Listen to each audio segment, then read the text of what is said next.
Halfland, an ahistorical prehistory. The Battle of Rushbank Reach.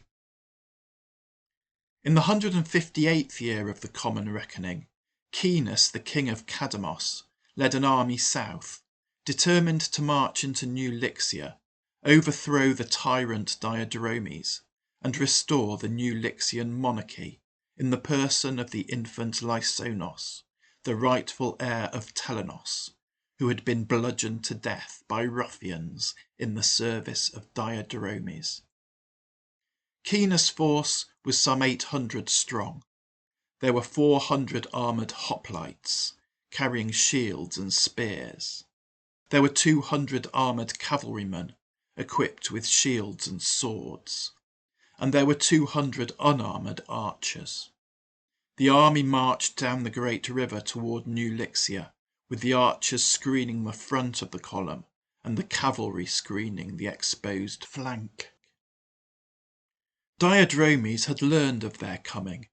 He assembled a similarly sized force, consisting of 400 armoured infantry bearing sword and shield, 200 unarmoured slingers, also equipped with sword and shield, and 200 unarmoured archers. Some 25 miles north of New Lixia was a stretch of the great river known as Rushbank Reach, and it was here that Diadromes intercepted Keenus' advance. He drew up his 400 armoured infantry in ranks on the riverbank across Keenus' path. On the hillside above them he positioned his archers, concealed behind a convenient clump of trees. The slingers were placed further forward, again concealed behind trees on the slopes overlooking the river. The advancing Cadamosians saw the New Lixian heavy infantry blocking their way. Keenus ordered his archers forward, into a position where they could liberally shower the New Lixian ranks with arrows. But as the Cadamosian archers advanced, the New Lixian heavy infantry fell back, drawing the archers on. And now Diadromes sprang his trap. New Lixian trumpets sounded, and as the echoes of the blasts faded away, high on the hillside the New Lixian slingers emerged from the trees, forming up in ranks, threatening to pelt the Cadamosian cavalry with slingshot.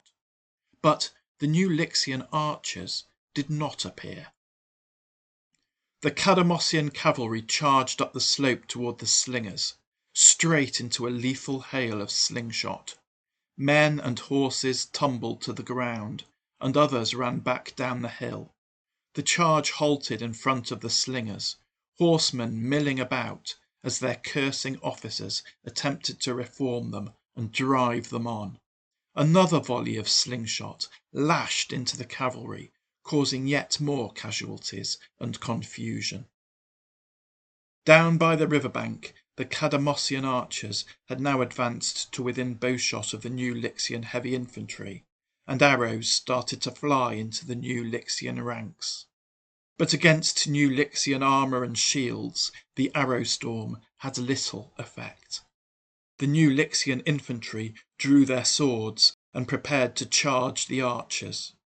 Observing this, Keenus ordered a contingent of his own heavy infantry forward, through the ranks of the archers, to counter any such move. And now, at last, the New Lixian archers appeared, high on the flank of the Cadamosian infantry. Emboldened by this, Diadromes, who had stationed himself on the left of the New Lixian line, ordered the men around him to charge into the Cadamosian heavy infantry who had moved forward to shield the Cadamosian archers. The New Lixian archers rather ineffectively rained arrows down upon the unengaged Cadamosian infantry, who now moved up to support those who were engaged in hand-to-hand combat with the New Lixians. Faced with these reinforcements and unable to break through a hedge of Cadamosian spear points, Diadromes ordered his men to fall back.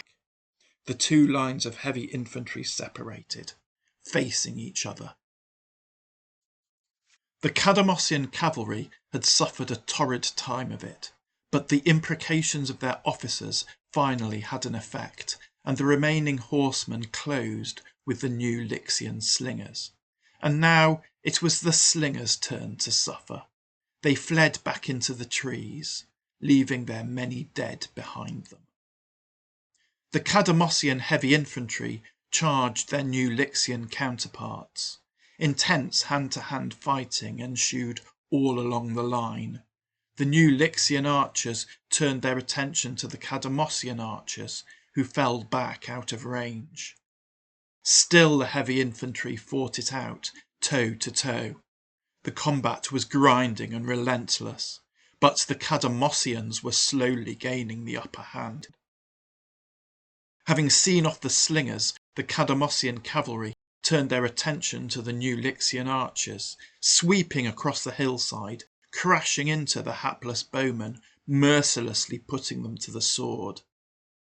Diadromes felt victory slipping from him. Decisive action was required to sway events his way. And then he spotted Kinas within a few yards, but on the opposite side of the lines. He gathered men around him and once more urged them forward. They broke through the Cadamossian ranks, and before Kinas could react, they were upon him, cutting at him as he sank bleeding to the earth.